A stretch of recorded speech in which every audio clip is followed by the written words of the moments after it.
This is Channel 6 News. I'm Jeannie Lurton, along with Paul Henneke and Richard Corey, with a look at what's happening in the Tri-Community area. The Romeo Community School District recently bid farewell to outgoing board president Dale Chesney. His 4-year term ended in December. The board came together for its first meeting of the new year and welcomed new trustee Anita Bonnick. Newcomer Anita Bonnick was elected as president of the school board, while Mike Stobeck is the vice president. The secretary is Sarah Murray and Terry Davis is the treasurer. We're pleased to announce that school superintendent Dr. Nancy Campbell will be joining our newscast with monthly updates from the school district. She's here today with her first report. Hello everyone. I'm hoping you'll join me in celebrating National School Board Recognition Month in recognition of our Romeo Community School District board members. I'd like to tell you a little bit about them. As citizen leaders, individual school board members face complex and demanding challenges. They are alternately described as having the most important volunteer jobs in the country and facing the toughest challenge in elected American government. Yet school board members are just ordinary citizens with extraordinary dedication to our nation's public schools. All Michigan citizens should recognize the vital contributions of these men and women and the crucial roles these elected public officials play in the education of our children. Public education is the backbone of American society, and local school boards are deeply rooted in U.S. tradition. Their origins can be traced to colonial times, when the Massachusetts law of 1642 empowered town officers to compel parents to teach their children to read. Today, local school boards continue to do the most important work of their communities, that of educating our youth. Their job is to establish a vision for the education program, design a structure to achieve that vision, ensure schools are accountable to the community, and strongly advocate continuous improvement in student learning. Yet local trustees sometimes tackle an often thankless job devoid of any glory. Too often we are quick to criticize school board members without really knowing all the details that went into a given decision. Now is the time to thank them for their untiring efforts. Although they wear many hats in the workday world, school board members put on a collective hat when they get down to the business of leading their school districts. Board members must pull together as a team toward a common goal, helping students achieve. Though they may individually disagree on certain issues, their role as a board is to consistently strive toward that goal. Too often we forget about the personal sacrifices school board members routinely make. Board members contribute hundreds and hundreds of hours each year leading their districts. The time spent in board meetings represents just a small fraction of the hours school board members spend leading in their districts.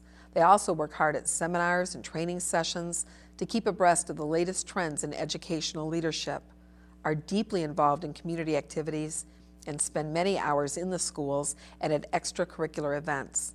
Their love for learning and concern and caring for students, staff, and community drives board members' desire to lead so students can achieve. In recognition of the dedicated service of our board, January is designated School Board Recognition Month.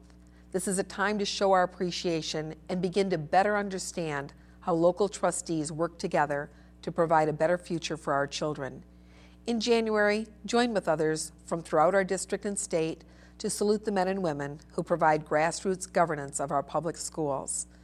I applaud Romeo Community Schools board members, and I look forward to a 2010 of serious, great work for our students, their parents, and our community. Thank you. The Foundation for Educational Excellence works all year raising money to award grants to Romeo's teachers. Recently, the foundation awarded 27 grants that totaled $19,780.13. The grants were given for a variety of items, including the high-tech interactive whiteboards. Currently, the foundation is selling golf books as a fundraiser. For more information on the foundation or to purchase a golf book, check their website at www.romeofoundation.org. Another recent grant recipient was Channel 6's own Chris Young, a junior at Romeo High School. Chris has been a volunteer at Channel 6 for the past 2 years. The grant was given by Bruce Township Treasurer and Tri-Community Cable Commissioner Debbie Obrecht. The $500 grant made it possible for Chris to attend MAC Pro training and to become certified to teach classes. The Michigan Military Moms and the Romeo Methodist Church held a packing party last week to send packages to our troops. Jenny Teller, whose son Cody is stationed in Afghanistan, thanked everyone for their support. Hi everyone, I'm Jenny Teller, working with the Michigan Military Moms Macomb chapter, and we're here at the Romeo United Methodist Church. We are doing a packing party on this day, January 10th, 2010, and we are packaging up all kinds of items to send to our deployed troops in both Iraq and Afghanistan. And first of all, we want to say thank you to the Romeo United Methodist Church for allowing us to use their facilities here and all that they have to offer. They've let us store all of our stuff for months and months. We dragged the tables down to the basement, dragged them back up, so we appreciate them very much. We also want to say thank you to the Romeo Girl Scouts from the Romeo United Methodist Church who are here helping us. And also from Richmond, we have the Richmond High School Key Club. I want to say thank you to the St. John Lutheran Church here in Romeo for their donation of all the magazines we got. They were great, and personal hygiene items. Also the Romeo VFW Ladies Auxiliary for their help in gathering up items. Also for all of those who made monetary contributions. We couldn't do this without that, because with all these items they have to be paid for through the post office to get them to our guys. So to the organizations that donate to us, we sincerely appreciate your financial help. All the members of the community who have donated in some way, I want to say thank you to Keller and Associates for the fundraiser they did for us during the Romeo Downtown Days in early December. We raised a nice sum from them and through all the personal donations that came in that night. I want to say thank you to the high school boys Varsity Basketball team for raising money also that helped us contribute to sending out these packages. Appreciate each one of you guys and Coach Dale Teller. So we just want to, again, just let you know that we are thanking everyone that has helped us, and we appreciate it so much. We know that our young men are serving in both Iraq and Afghanistan, and they appreciate it when a box comes into them. It's like Christmas every time one of these boxes arrives for them. And if they can't use something that's in there, they share it with their buddies, and they're ecstatic. So we want to keep these boxes going as long as we are over in these countries. So if you see a jug out there that asks for a contribution, please don't hesitate to add to it whatever you can. We sincerely appreciate all of your thoughts and prayers for our young men and women who are serving. We have a new feature on Channel 6. It's called the Job Shop. And here's our first notice. The Orchards Insurance Agency is looking for 2 salespeople. So if you think you can qualify, give Zach Fetty a call at 331-7777, and we'll have more on the Job Shop in our next newscast.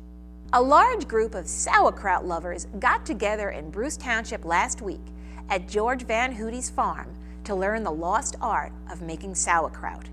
They had 5 shredders and crockpots going and made hundreds of pounds of the fresh homemade kraut. Channel 6 will be putting together a special on this, so look for it in a few weeks. Director of the Romeo Library, Mary Elizabeth Harper, stopped by the Channel 6 studio and is excited about a new program offered through the library. Thanks, Jeannie. I'm really pleased to be able to talk about Action for Earth, which is an initiative funded by the Herb Family Foundation, sponsored by Project SNAP and the Ann Arbor Hands-On Museum. The Romeo District Library is one of 5 libraries in Wayne, Oakland, and Macomb counties to participate in this grant-funded opportunity. We are recruiting 20 local families whose children are going to have